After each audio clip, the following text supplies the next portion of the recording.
آگے فرمایا وَوَصَّيْنَا الْإِنسَانَ بِوَالِدَيْهِ، وصیت کر دی ہے ہم نے انسان کو اپنے والدین کے ساتھ اچھا سلوک کرے. وصیت کا لفظ بہت سخت لفظ ہے.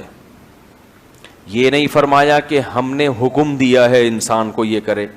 جہاں بھی بات آئی نا قرآن میں نماز کی، زکوٰۃ کی، روزے کی، حکم کی بات آئی ہے، یہ کرو یہ نہیں کرو، یہ کرو یہ نہیں کرو. لیکن جہاں والدین کی بات آئی تو اللہ فرماتے ہیں کہ یہ نہیں میں کہہ رہا کہ حکم دے رہا ہوں، میں وصیت کر رہا ہوں.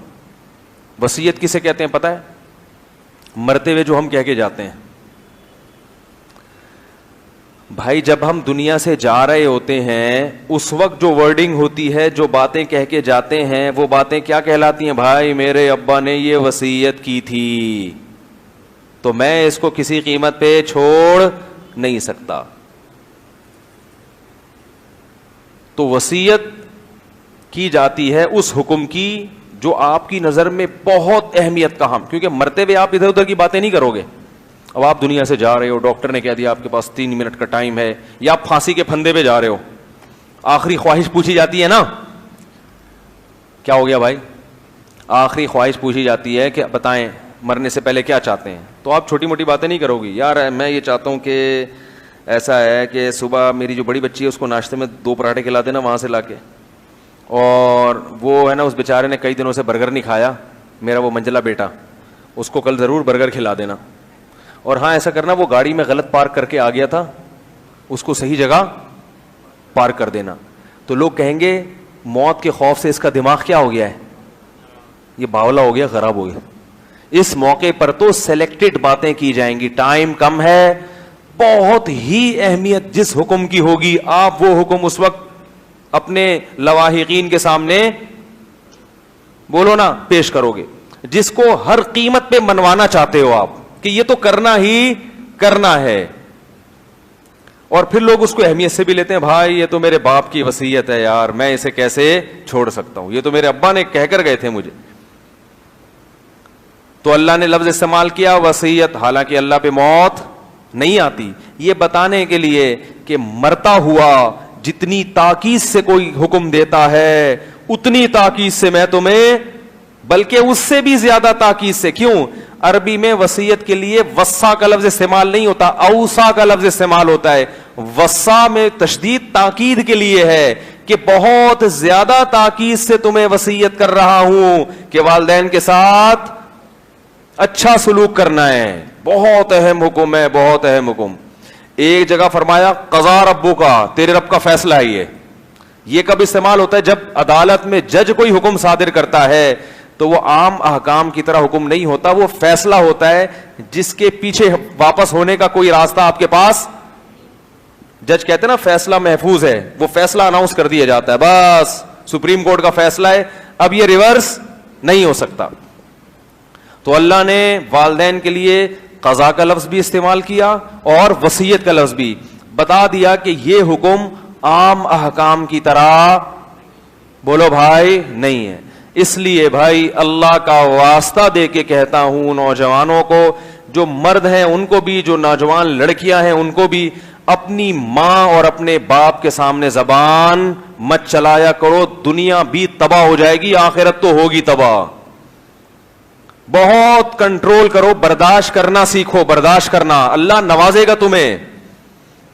اینٹ کا جواب پتھر سے دیتے ہیں. وہی کمپنی میں جب باس جھاڑ پہ لائے گا نا برداشت کریں گے، جاب سے نہ نکال دے. وہی بوڑھا باپ جب جھاڑ پہ لائے گا تو برداشت ہی نہیں ہوتا ان سے کہ یار یہ ہر وقت سناتے رہتے ہیں، ہر وقت سناتے رہتے ہیں. اتنی تاکید ہے والدین کی. میں یہ نہیں کہہ رہا کہ والدین ظلم نہیں کرتے، بعض بہت ظالم بھی ہوتے ہیں اور ناقابل برداشت حد تک اولاد کو پریشان کرتے ہیں. ایسے موقع پہ جتنا برداشت کر سکتے ہو کرو، بچ جاؤ ان کے سامنے. نہیں ہو کے دے رہا تو الگ ہو جاؤ. زبان درازی اور تو میں سے بہتر ہے کیا کرو بھائی، الگ ہو جاؤ اور پھر ان کا حال احوال پوچھتے رہو، مالی امداد کرتے رہو، ان کے لیے دعا کرتے رہو. اس کے علاوہ آپ کے پاس کوئی آپشن نہیں ہے. بہت زیادہ بعض دفعہ، سب نہیں، 1000 میں کوئی 1-2 ایسے والدین ہوتے ہیں جو بعض دفعہ اولاد کو واقعی ستاتے ہیں، واقعی وہ تنگ کر دیتے ہیں، بہت زیادہ تنگ کر دیتے ہیں. تو ایسی صورت میں جب ایسی ناقابل برداشت صورتحال ہو جائے تو میں کہتا ہوں بھائی کیا کرو، الگ رہو اور پھر ان کے لیے دعائیں پھر بھی کرتے رہو، کیونکہ ان کا حق کبھی بھی ادا نہیں کر سکتے. اللہ نے بہت بڑا حق, جب اللہ نے بنا دیا تو ہم کون ہوتے ہیں بحث کرنے والے.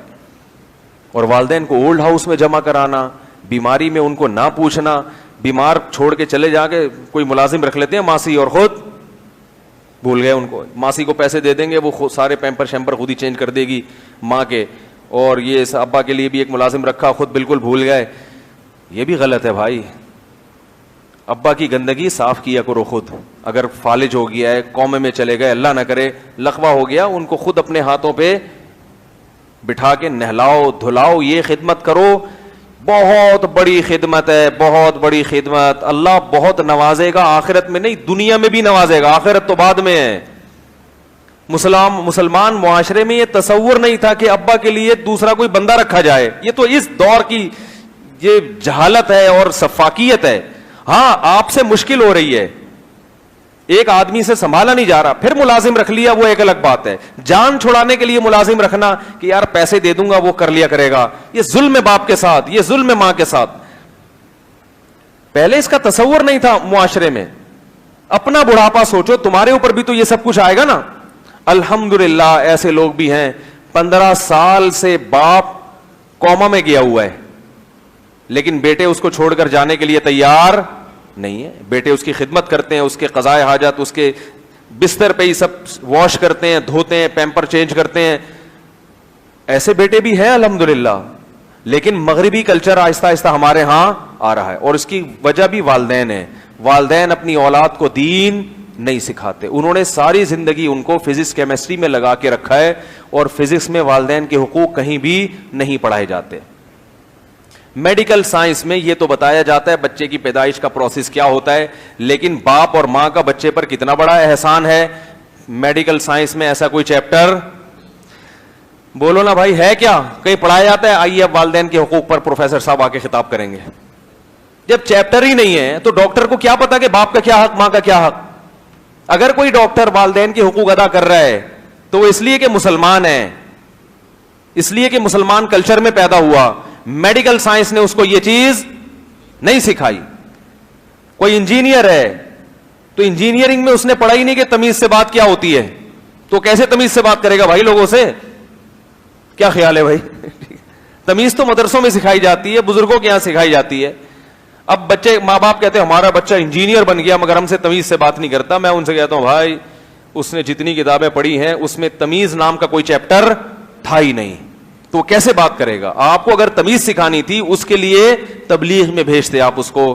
کچھ اللہ کی راہ میں پسینہ بہاتا, اللہ کی راہ میں جوتے کھاتا, اللہ کی راہ میں ٹینشن اٹھاتا, تو اس کے اندر برداشت کی قوت پیدا ہوتی, والدین کے فضائل سنتا, اللہ رسول کی احکام کی اہمیت دل میں پیدا ہوئی ہوتی, اہل اللہ کے پاس جا کے بیٹھتا, بزرگوں کی جوتیاں سیدھا کرتا. تو جب سفید ریش بزرگوں کی جوتیاں سیدھا کرنے کی عادت پڑے گی تو باپ کا احترام بھی دل میں آئے گا کہ نہیں آئے گا؟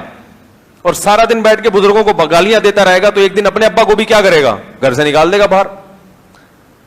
تو ادب تمیز میں مجھے یاد ہے ہم جب مدرسے گئے تو ہم نے دیکھا کہ ہمارے شیخ جو حضرت مفتی رشید احمد صاحب تھے, طلبہ ان کے جوتے سیدھے کرتے تھے. وہ بڑی عمر کے تھے, سفید ریش تھے, تو ہم نے بھی دیکھا دیکھی ان کے چپل سیدھے کرنا شروع کر دیے. جب وہ جا رہے ہیں تو ہم چپل اٹھا کے رکھ دیتے تھے.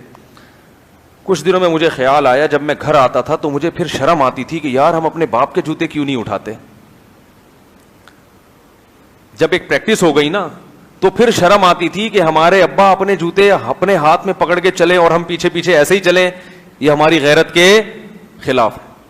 وہ ابا پھر میں کوشش کرتا تھا ابا کے جوتے اٹھاؤں, ابا اٹھانے نہیں دیتے تھے, لیکن دل میں ایک شرمندگی ہوتی تھی.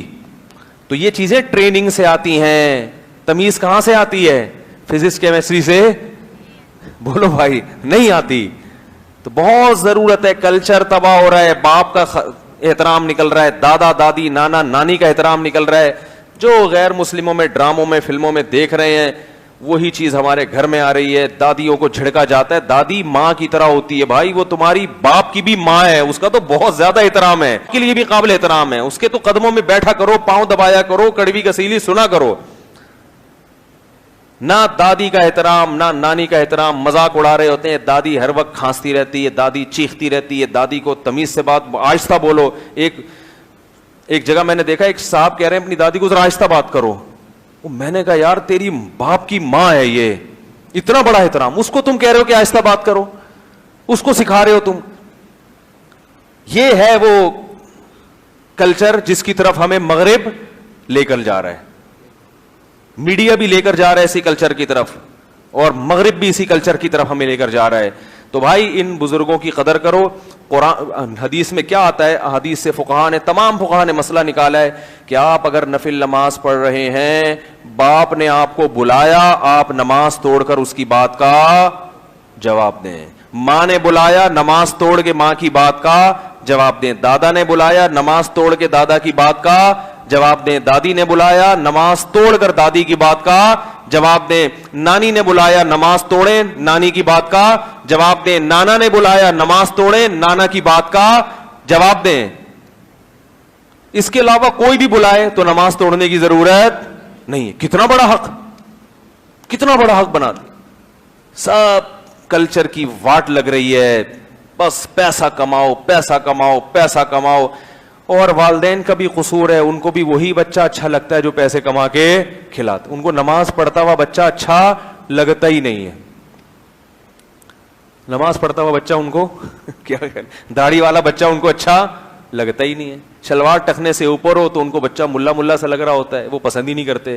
تو جب آپ چاہتے ہو آپ کا بچہ لبرل بنے اور جناب زمانے کے ساتھ چلے, تو بھائی زمانے میں سب سے آگے تو امریکہ نکل چکا ہے. تو اگر آپ کا بچہ وہاں پہنچے گا تو سب سے پہلا کام یہ کرے گا, 60 سال ہوتے ہی آپ کو گھر سے باہر نکالے گا کہ آپ کی کھانسی سے ایکچولی جراثیم جاتے ہیں اور آپ نے لائف کو انجوائے کیا. اب ڈیڈی آپ ہمیں بھی لائف کو انجوائے کرنے دیں, بلا وجہ بے وقت کھانس کھانس کے ہماری نیند خراب نہ کریں. تو پھر لبرلزم تو اس کو بولتے ہیں بھائی. یہ جو لبرل لوگ کچھ اپنے ابا اماں کی خدمت کرتے ہیں, یہ مذہب کے اثرات ہیں جس کی وجہ سے کر رہے ہیں. یہ خاندانی اثرات ہیں اسلامی کلچر کے. اب یہ اثرات آہستہ آہستہ مزمحل ہو رہے ہیں, کم ہو رہے ہیں. اگلی 2-4 نسلوں میں نہیں ہوگا یہ.